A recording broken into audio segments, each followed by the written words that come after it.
In today's video, we are talking about the Detroit Lions rookie minicamp winners and losers as it's taking place right now. It's great that we got actual football to talk about, some real news, not talking about rumors, not talking about conjecture, any of that. We're talking about legit play that's taken on the field. So we're going to get in through rookie minicamp, who's doing good, who's not doing good, all of that stuff. But before we get into today's video, make sure you subscribe to the channel. We're doing a sub battle right now, and the Cowboys report is whooping my butt. They put up already 205 new subs this month, and I am at plus cheeks. So if you want to see the Lions channel continue to grow for Chat Sports, subscribe to the channel so we can beat the rest of Chat Sports channels. First player on my list that is a winner, we're going to go with Tyliek Williams, the Lions' 28th pick, defensive tackle from Ohio State. Jeff Risdon has something to say on this. He says the first-round pick quickly proved assistant general manager Ray Agnew's and pre-practice words quite accurate. Agnew talked about Williams' explosive power off the snap, and that was readily evident in early team drills.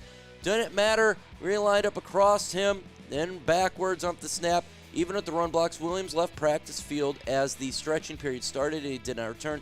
He worked off the side with two trainers doing bunny hops, leg stretches, and kicks, even a couple of sprints. For Mount Patricia at the north end of the practice facility, Williams suffered a minor hamstring injury during his pro day workout, and it seemed like preventative maintenance. Better safe than sorry. So he is looking like a G over there, Mr. Tyliek Williams, showing his presence on there and explosiveness, the reason why the Detroit Lions selected him. You're not going to be able to see, obviously, any one-on-one battles or anything like that. We're talking about a minicamp here. This is basically just being in shorts and in underwear, basically. So that's what's going on there. But you can see his explosiveness. So far, so good for my man over there. Again, subscribe to the channels. We're doing a sub battle right now. The Cowboys report, they're up on me. They got 205 subs, and I got butt cheeks. Let's go with the number 2 winner on my list, and that's going to be Isaac TeSlaa. That's right. He is a winner here. TeSlaa is very easy to notice because he appeared at every passing play that he was on the field. The third rounder was the intended target, and that's probably an exaggeration. But we definitely got a lot of chance to see TeSlaa running routes from all of the formations. Where number 18, TeSlaa showed off his athleticism and his ability to run routes. His ability to catch the ball away from the outside of his frame is very impressive.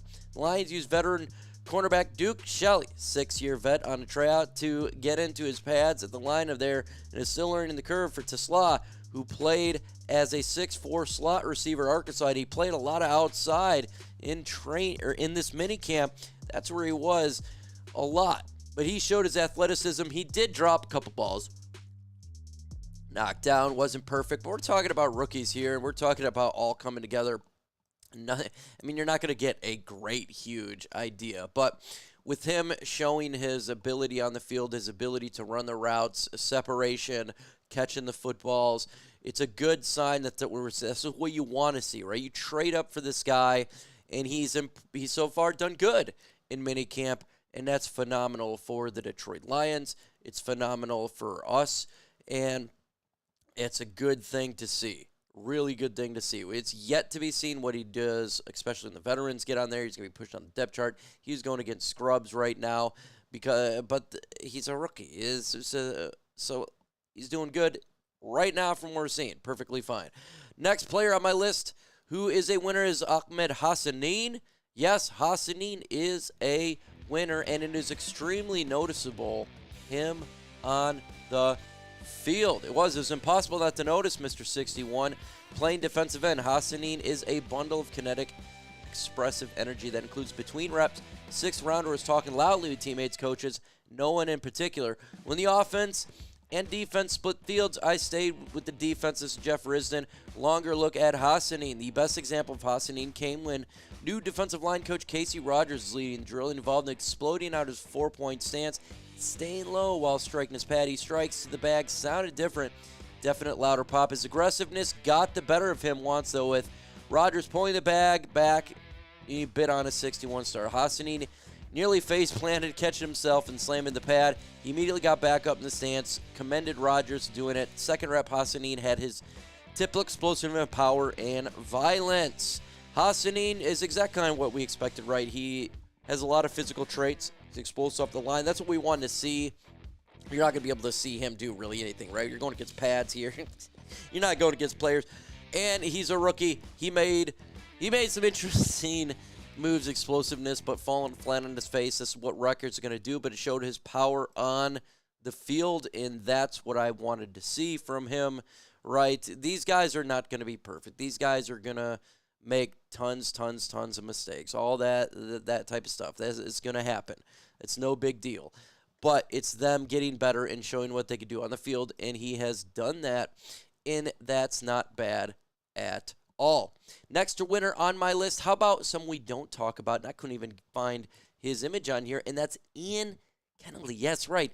Ian Kennelly. Jeff talked about him. Says Dan Jackson wears number 28 while Ian Kennelly rocks the 27 jersey. If you didn't know anything either player, for the practice, there isn't a football soul alive who would guess that Jackson was a draft pick and Kennelly was the undrafted free agent. Kennelly is bigger, considerably more muscular, and showed quite a bit more range and coverage, especially from a single high alignment.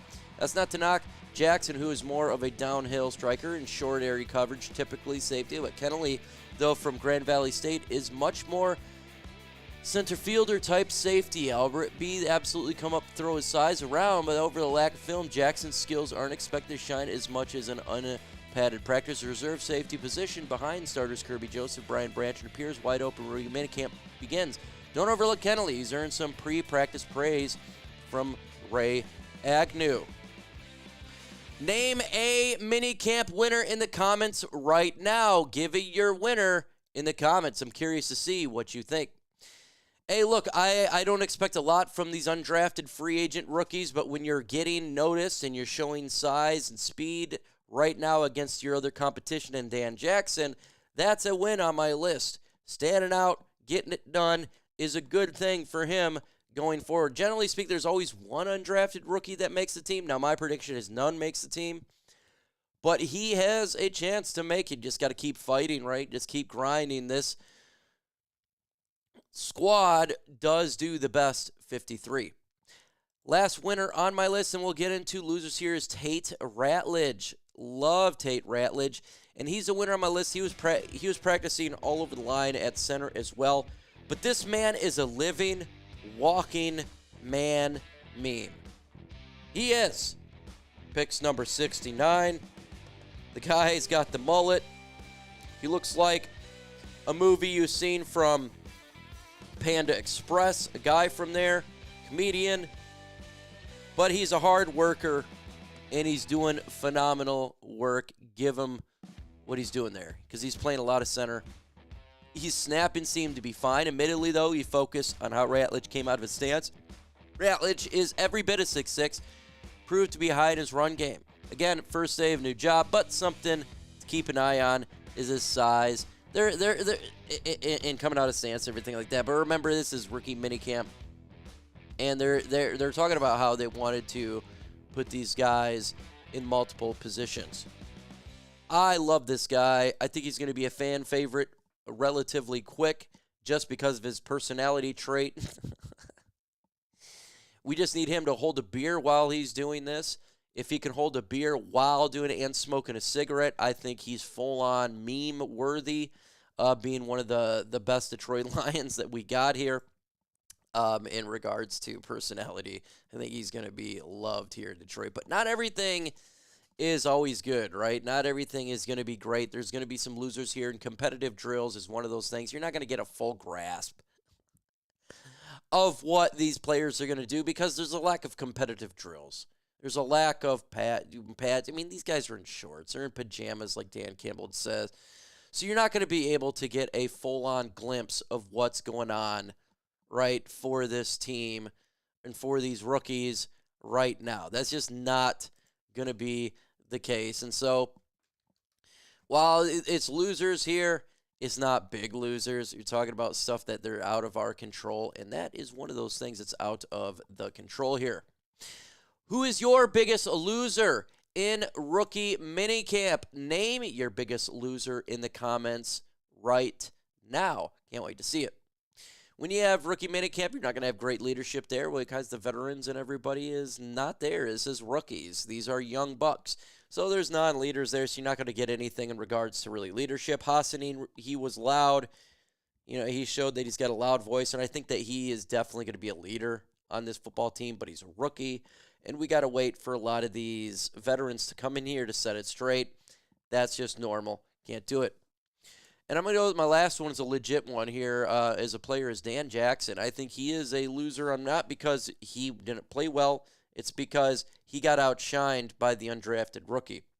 When you're trying to make a team, and Dan Jackson's a 7th-round draft pick, he's not like he is high up there.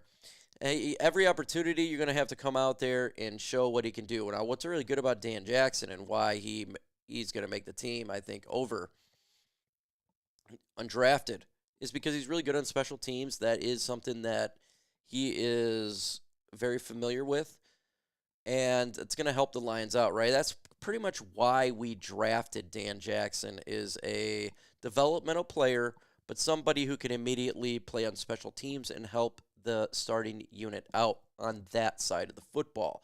Remember, it's not just we're going to be a safety, or you're going to be an edge, you're going to be this, you're going to be that.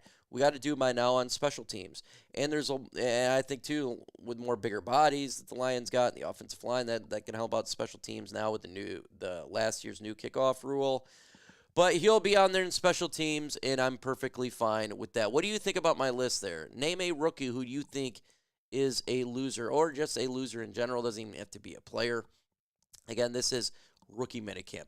Do not take anything significant out of these practices. We can just do the best that we can do from the information that we've gathered. Thank you to Jeff Risden or Pride of Detroit for helping me out on this one, because I'm not there. With that said, folks,